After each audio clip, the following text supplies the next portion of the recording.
Alam niyo po, ang dami pong karakter ngayon na lumalabas. Pero talagang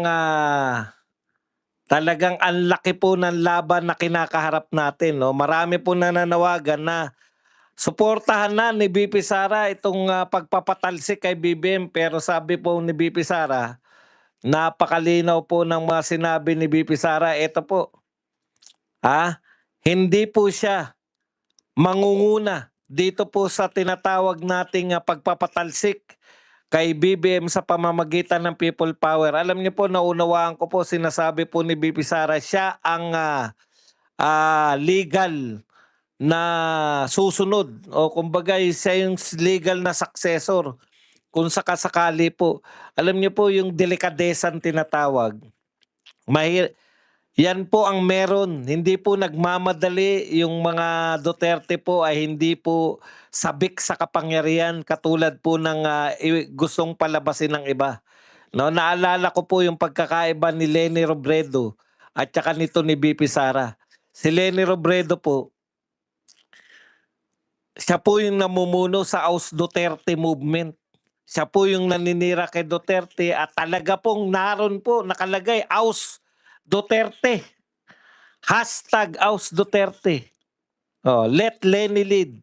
Siya po yung namumuno sa hashtag let Lenny lead. O makakapal po mukha ng mga dilawan eh. Hindi po makapal ang mukha ni BP Sara. Bagamat napakarami na pong nananawagan na mapatalsik na po si Pangulong Marcos dahil sa mga kapalpakan, dahil sa malawakang korupsyon, dahil po sa kawalan po ng direksyon ng bansang Pilipinas. Hindi po ang tugon ni BP Sara. Ayaw niya, no?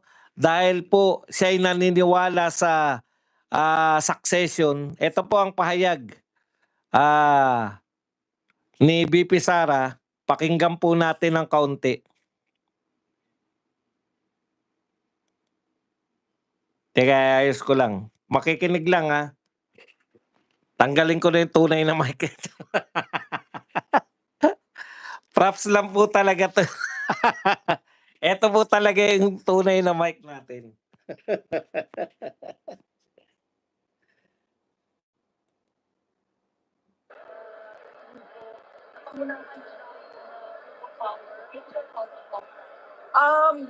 Ako, I am the constitutional successor, no? I am the next in line, ayon sa ating constitution. At meron akong sinumpaan noong ako ay nag-assume ng office of the Vice President. At nakalagay doon that I will preserve and defend the Constitution.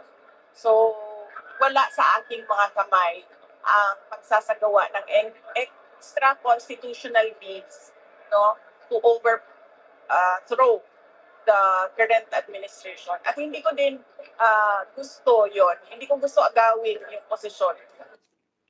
Okay, malinaw po ha. Hindi po gustong agawin ni BP Sara yung posisyon ng pagiging presidente sa any extra constitutional means.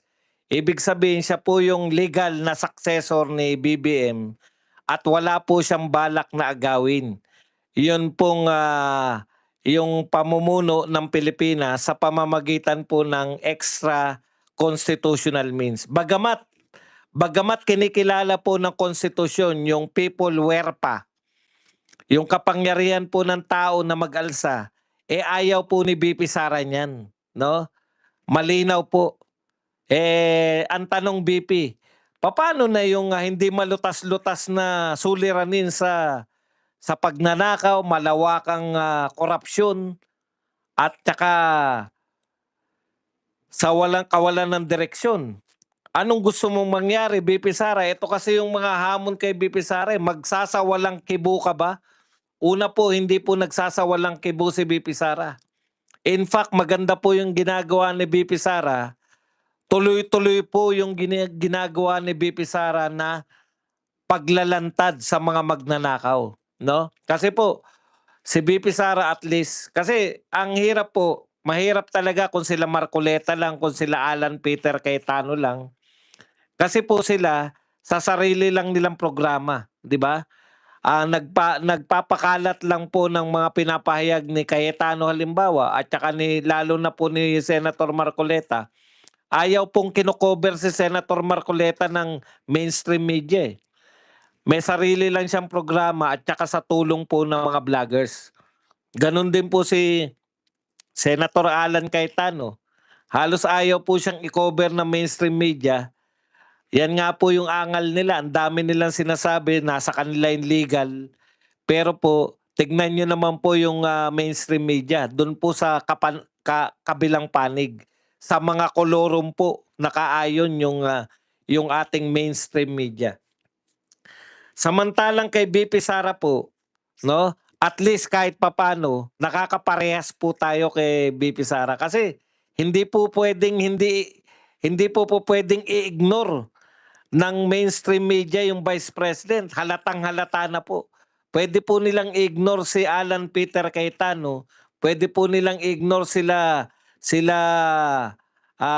Rodante Marcoleta at sila Robin Padilla, sila Jinggoy Estrada, pero hindi po nila pwedeng i-ignore ang Vice President ng Pilipinas. Masyado na po silang mahahalata. Masyado na pong mahalata yung mainstream media, yung pagkabayas nila. Okay. Ituloy po natin, no? Tanong nga, BP Sara. Ano yan, hahayaan mo na lang yung kapalpakan ng administrasyong ito? Ha? Hahayaan mo na lang yung kapalpakan? Hindi mo pipigilan? Yan kasi yung question sa kanya ng mga sabing pamunuan niya na yung mga atat na umupo si BP Sara sa pwesto. Wala sa aking mga kamay. Pakinggan natin. Extra constitutional means, no, to overthrow the current administration. At hindi ko din gusto yon. Hindi ko gusto agawin yung posisyon ni Bongbong Marcos. Gusto ko makita. Okay, hindi niya po gustong agawin yung posisyon ni Bongbong Marcos. Napakalinaw po niyan, ha? Bakit? BP Sara, bakit?